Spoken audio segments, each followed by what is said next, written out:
Leero yabadde nsalesale w'abagala entebe wa pulezidenti wa FUFA era ng'olunaku oluzibidde nga Moses Magogo ne Mujib Kasule bajja empapula z'okuvuganya oluvannyuma lwa buli omu okutuukiriza akakulizo k'okusasula obukadde 9 ng'obusatu bwakwesimawo ku pulezidenti ate ng'obukadde 9 bw'abantu 12 ku lukiiko olufuzi.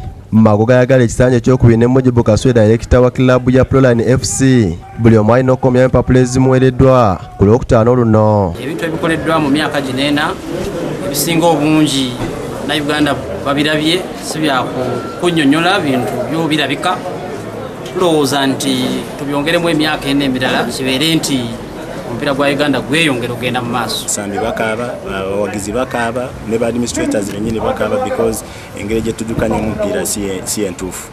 Omupiira guno bannannyini go be bawagizi bannannyini bo be baana abato baagala okusamba omupiira naye saawa eno engeri ebintu gye bitambiramu tebibanyumira.